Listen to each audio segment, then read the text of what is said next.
1년 중 가장 무라는 식재료가 맛있을 때거든요. 무말랭이를 해보면 어때? 진짜 다이어트 1등인 것 같아요. 냄새 기가 막히죠?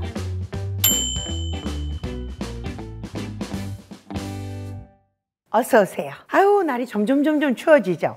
김장들 하셨어요? 김장할 때쯤 되면 늘 엄마는 무를 좀 막 이렇게 넉넉히 사오잖아요. 사서 채도 치고 갈아도 넣고 하면서 이때쯤 무말랭이를 꼭 만드는데, 무가 좋은 소화제라는 거 너무 잘 아시잖아요. 무 안에 들어있는 디아스타제라는 소화효소 때문에 그렇게 좋다고 얘기를 하시는 거잖아요. 물론 그 당은 우리가 왜 밥을 많이 씹어 먹었을 때 끝에 나는 쌀에서 나는 단맛처럼 그런 단맛을 주는데, 그 안에 디아스타제라는 효소가 같이 있다는 거죠. 그래서 요즘 무 많이 먹으면 좋은데요. 저 요새요, 이 음식에 재미 붙였어요.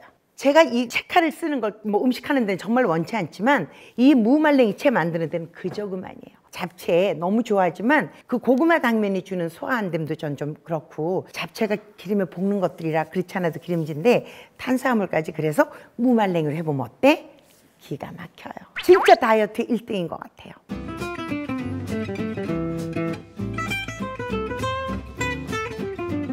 우선 무를요, 시간이 날 때, 자, 이런 채칼 있잖아요. 이런 채칼 가지고 이렇게 손 조심하세요. 목장갑 같은 거 끼고 하시는 게 좋을 것 같아요. 저는 이거 정말 잘 쓰거든요. 이렇게 해서 건조기에다가 55도에다 말리세요. 저는 8시간 말렸어요. 아침 10시 널어가지고 저녁에 5시나 6시에 꺼요. 그러니까 이렇게 하얗게 깨끗하게 말려지더라고요. 이거를 이렇게 씻어가지고 꼭 짰어요.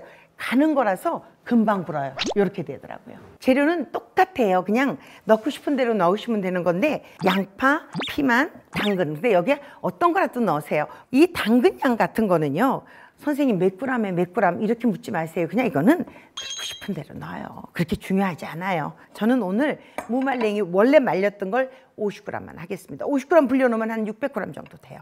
그래서 이렇게 해서 요거 칠 때도 이렇게 사선으로 이렇게 가야 부러지지 않아요. 볶아놨을 때 부러지면 솜씨 없어 보이잖아요. 무말랭이 두께랑 비슷하게 하셔야 불에서 익는 속도도 좋고 먹었을 때 식감도 좋아요.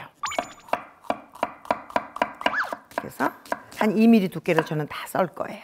표고버섯이에요. 버섯은 조리하기 직전에 씻으셔야 돼요. 안 그러면 버섯에 까만 물이 나와가지고 뻘겋게 변하는 경험 하셨죠? 그러니까 보관하실 땐 절대로 물기가 닿지 않게 말씀드렸죠. 무말랭이 두께에 비슷하게. 자, 요거는 불고기 감하시면 돼요. 등심이나 저는 제일 좋은 게 엉덩이살. 소고기는 그저 나 소고기 들었어 할 정도로만 한 300g, 200g 그런 정도니까 많이 넣지는 않고요. 진간장. 어떤 재료도 그냥 쓰지 마세요. 조금 밑간을 해야 훨씬 맛이 있어요. 자, 여기다가 후추, 볶은 소금, 설탕 이렇게 넣을게요. 자, 이렇게는 이제 불려놓은 요거를 먼저 양념을 좀 할게요. 맞는 간장. 맞는 간장 없으시면요, 맛술 하나, 간장 하나. 후추 좀 넣을게요. 설탕 이렇게 한 작은술만 넣을게요. 소금 한 꼬집만 넣을게요. 자, 이렇게 해서 잠깐만요, 아주 잠깐만 이렇게 재어 놓을게요. 자, 여기다가 먼저 저는 마늘이요. 마늘 조금 넣을게요. 사실 보통 잡채할 때는 마늘들 안 쓰시잖아요. 근데 요거는 마늘 기름에다 사실 안 하면 저 무가 약간 무 냄새가 날 수 있어요. 자, 무부터 볶아요. 아주 살짝 볶아야 돼요. 많이 볶으면 무도 익어서 물컹해져요. 사각사각하게 좀 열기만 줄 정도로 그렇게 볶을게요. 흔히들 잡채라 그러면 당면이 들어가야 잡채라고 생각하시잖아요. 아니에요. 잡채는 여러 가지 섞일 잡에다가 채를 쳤다고 잡채. 조리 방법인 거예요. 그러니까 여기다가 모든 채를 쳐서 어떤 재료가 들어가, 해물 넣으면 해물 잡채. 요거는 무 잡채인 거죠, 말하자면. 그죠? 무부터 볶았어요. 재료를 볶을 때는 양파부터. 양파가 되게 맛을 내잖아요. 그러니까 프라이팬에 양파 향을 주는 거예요. 소금 살짝. 그 다음에 저는 당근이요. 다들 생각하실 땐 아니 당근이 더 딱딱한데 당근부터 안 볶아. 당근이 빨리 물러요. 그러니까 양파 볶다 향이 좀 프라이팬에 배면 당근도 이렇게 넣고 볶아주는 거죠. 마지막에 파프리카. 여기다 뭐 시금치를 넣으셔도 좋고 부추를 넣으셔도 좋고, 냉장고에 보시면 늘 왜 먹고 나면 채소 꽁댕이들이 있잖아요. 이거 넣으시고 하시면 돼요. 고기 볶을 땐 기름 안 넣어요. 자, 고기 볶을 땐 이렇게 팔로 흔들어가면서 여기다가 표고. 표고는 간이 없죠. 미리 간하면 버섯은요 수분을 확 당겨요. 그러니까 하면서 볶으면서 간을 해줘요. 맛간장으로 할게요. 자, 고기가 보세요. 붉은색이 아주 좀 있죠. 너무 다 익을 때까지 기다리지 마시고요.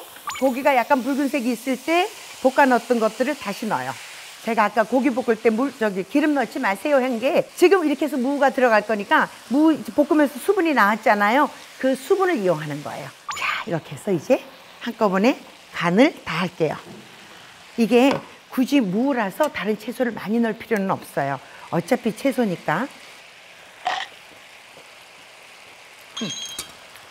나 요리 선생 맞다니까요. 마지막에 깨 넣으시고요. 사실은 참기름을 많이 드시는 것보다 깨를 많이 드시는 게 이 깨 안에 들어있는 비타민이 토코페롤, 그 여성 호르몬이 많대요. 그러니까 고때고때 볶아 드시면 제일 좋은 토코페롤 가져갈 수 있는 거죠. 냄새 기가 막히죠. 요즘요 그릇이 이렇게 무광인 그릇이 조금 스타일리스트들이 많이 쓰는 그릇이래요. 확실히 광이 없는 이런 그릇에 음식을 담으면 음식이 돋보이더라고요. 저는 이렇게 완성했습니다.